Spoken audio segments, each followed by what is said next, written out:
આજરોજ તારીખ 15 ઓગસ્ટના રોજ સ્વતંત્રતા દિવસ નિમિત્તે તળાજા નગરપાલિકા દ્વારા તળાજામાં આવેલ વ્યાયામ શાળાના અખાડાના મેદાનમાં ધ્વજવંદન કાર્યક્રમનું આયોજન કરવામાં આવ્યું હતું, જેમાં આ કાર્યક્રમ તળાજા નગરપાલિકાના પ્રમુખ શ્રીમતી હેતલબેન રાઠોડના અધ્યક્ષસ્થાને યોજાયો હતો, જેમાં પ્રમુખના વરદ હસ્તે ધ્વજવંદન કરાયું હતું।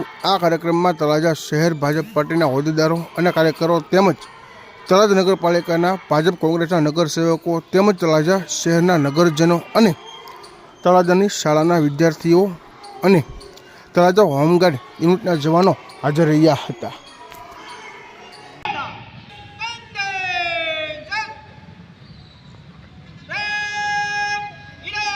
भाजप लघुमती मोर्चा महामंत्री श्री हनीफभाई तुर्की, तळाजा शहर भाजप कोषाध्यक्ष पुष्पराज सिंह वाड़ा, तळाजा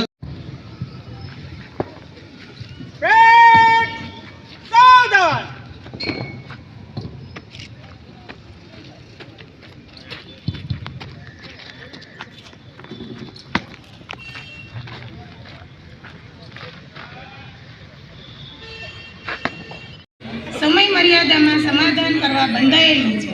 વિકાસની આ યાત્રામાં